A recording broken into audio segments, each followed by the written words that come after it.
અમારી પ્રાથમિક શાળાની એક ખૂબ નાની દીકરી છે, 5મું ધોરણ ભણે છે. બેટા ઊભી થા.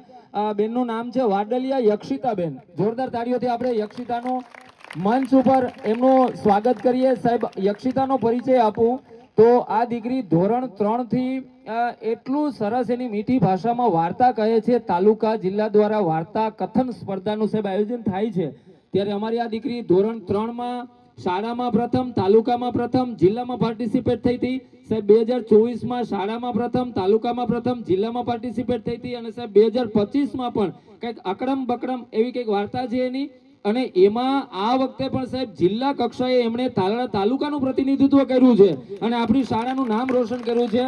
તો આજે તો સાહેબને વાર્તા સંભળાવવાની જ થાય છે, પણ એ પહેલા હું યક્ષિતાને મંચ ઉપર સાહેબની ખૂબ નજીક બેઠા હોઈ જા અને આ તારા માટે જીવનભર યાદ રહેશે એવી એક નાનકડી એવી ક્ષણ હશે.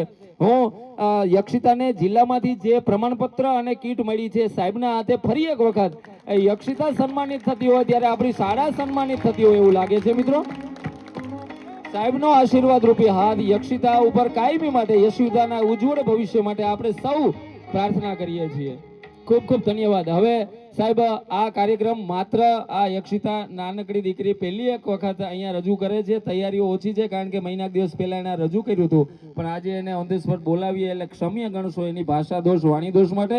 પણ છતાં યક્ષિતા પોતાની રીતે પ્રયત્ન કરશે. ખૂબ ખૂબ ધન્યવાદ.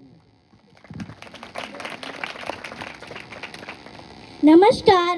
અત્રે ઉપસ્થિત માનનીય કલેક્ટર સાહેબ, આચાર્યશ્રી, સરપંચશ્રી, વડીલો, શિક્ષકો તથા મારા વહાલા વહાલા વિદ્યાર્થી મિત્રોને ધણેજ ગામની દીકરી વાડલિયા યક્ષિતાના શત વંદન. આજની મારી બાળ વાર્તા છે ખળબળ ખળબળ ખોદત હે. એક હતા તભાભાઈ, તે ખૂબ જ ગરીબ. એક વખત તેમની પત્ની ગંગાએ તેમને કહ્યું, હવે કે કામ ધંધો કરો તો સારું. આપણા છોકરા તો હવે ક્યારેક ક્યારેક વાર ભૂખ્યા રહી જાય છે. હવે મારાથી જોવાતું નથી.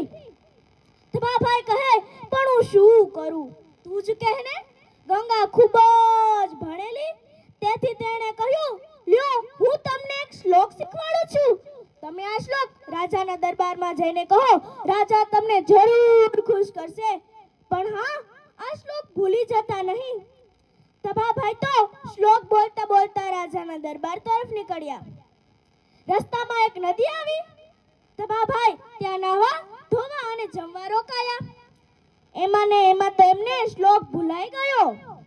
યાદ કરવાની ઘણી માથામણ કરી, પણ શ્લોક યાદ જ ના આવ્યો. તભાભાઈ તો વિચારમાં પડી ગયા. ગંગાએ કયો શ્લોક શીખવાડ્યો હશે, ગંગાએ કયો શ્લોક શીખવાડ્યો હશે. ત્યાં જ એક જળકુકડી આવી. જળકુકડી આવી અને ખોદવા માંડી. તભાભાઈને તો એક કડી સૂજી. તે બોલ્યા, ખળબળ ખળબળ ખોદત હે. આ સાંભળી જળકુકડી તો લાંબી ડોક કરી અને ચારે બાજુ જોવા લાગી. તભાભાઈને તો બીજી કડી યાદ આવી, લાંબી ડોકે જોવત હે. આ સાંભળી જળકુકડી તો છાની માની લપાઈ અને બેસી ગઈ.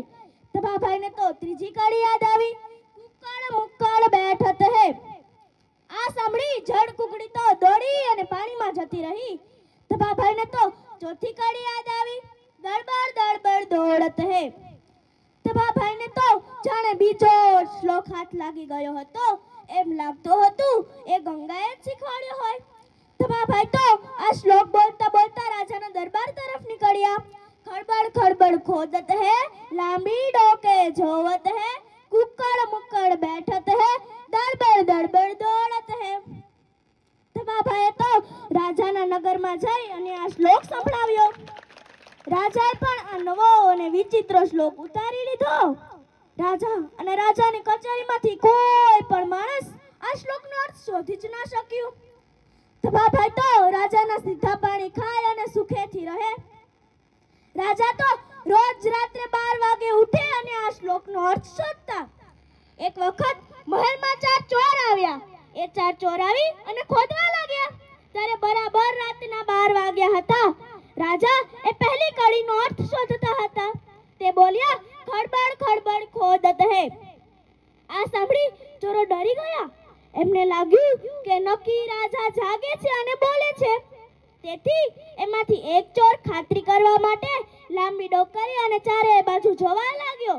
રાજા તો બીજી કડી બોલ્યા, લાંબી ડોકે જોવત હે. આ સાંભળી ચોરો ડરી ગયા. એમને લાગ્યું કે નક્કી રાજા આપણી બધી જ વાત જાણી ગયા છે. તેથી તે છાનામાના લપાય અને બેસી ગયા.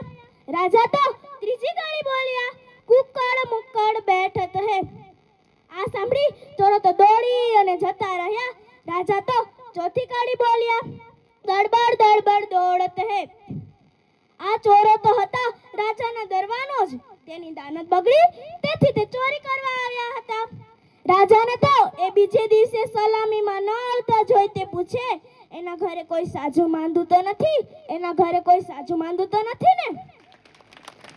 રાજાએ તો 4-5 સિપાહીઓને તેના ઘરે તેડવા મોકલ્યા. દરવાનો તો મહેલમાં આવ્યા. રાજાએ જોરથી પૂછ્યું, તમે કચેરીમાં કેમ નહોતા આવ્યા? દરવાનો તો ધ્રુજવા લાગ્યા. એમને લાગ્યું કે રાજાને તો આપણી બધી જ ખાતરી છે. જો ખોટું બોલશું તો આપણે વધુ માર્યા જશું. એના કરતાં સાચું કહેવું સારું છે. દરવાનોએ તો રાત્રે થયેલી બધી જ વાત સાચી કહી. રાજાને લાગ્યું કે તબાભાઈનો શ્લોક તો કંઈક ચમત્કારી છે. તેથી તેણે તબાભાઈને બોલાવી અને ઇનામ આપ્યું. તબાભાઈ તો શ્લોકની પંચાયતમાં પડ્યા વગર ત્યાંથી નીકળી ગયા. ઘરે જઈ અને ગંગાને બધી જ વાત કહી. ગંગા તો ખુશખુશાલ થઈ ગઈ. ખાધું પીધું અને મોજ કરી. અસ્તુ, જય હિન્દ, જય ભારત. ખૂબ જ સુંદર. સાહેબના અધ્યક્ષ સ્થાને આ કાર્યક્રમ હોય અને એમાંય જો આપણી નાનકડી 10 ધોરણની દીકરી એકદમ જબરદસ્ત કોઈ ભૂલ વગર એની ભાષામાં બોલતી હોય ત્યારે આટલી તાળીઓ તો ઓછી પડે. સમુદ્રના માત્ર યક્ષિતા માટે સમુદ્રના મોજા અને તોફાન તો જુઓ. સમુદ્રના મોજા અને તોફાન તો જુઓ અને આ સામે આ નાની નૌકાનું બળ તો જુઓ. સમુદ્રના મોજા અને તોફાન તો જુઓ અને સામે આ નાની નૌકાનું બળ તો જુઓ. યક્ષિતા માટે કેવું હોય તો કહી શકાય કે આપો આપો બે સુંદર પાંખ મને, મારે પંખી બનીને ઉડવું છે, મારે પંખી બનીને ઉડવું છે, મારે મસ્ત ગગનમાં વિહરવું છે, મારે મસ્ત ગગનમાં વિહરવું છે. આ દીકરી કહેવાય છે ને કે મહાભારતના યુદ્ધમાં જ્યારે અભિમન્યુને કહેવામાં આવ્યું કે હવે ચક્રવ્યૂહ ભેદવા કોણ જશે, કારણ કે હવે તો માત્ર કૃષ્ણ, અર્જુન અને અભિમન્યુ 3 જ રહ્યા છે. તો કૃષ્ણ અને અર્જુન તો જઈ શકે એમ ન હતા. તો પછી યુધિષ્ઠિરે કીધું કે હવે આ ચક્રવ્યૂહ જે દ્રોણ દ્વારા ગોઠવાયેલું છે ભેદવા કોણ જશે. ત્યારે નાનકડો 16 વર્ષનો એક નવયુવાન અભિમન્યુ ઊભો થયો અને કીધું કે આ ચક્રવ્યૂહ ભેદવા હું જઈશ. એટલે જ્યારે જ્યારે આપણી શાળામાંથી આવી કંઈક સ્પર્ધાઓની એકલા રજૂઆત કરવાની થાય અને અમારા આચાર્ય શ્રી દીપકસિંહ ઝાલા તરફથી એનાઉન્સ કરવામાં આવે કે વાર્તા લેખનમાં જવાનું છે જિલ્લા સુધી કોણ જશે, ત્યારે હંમેશા અભિમન્યુની જેમ આપણી યક્ષિતાની આંગળી ઊંચી હોય છે.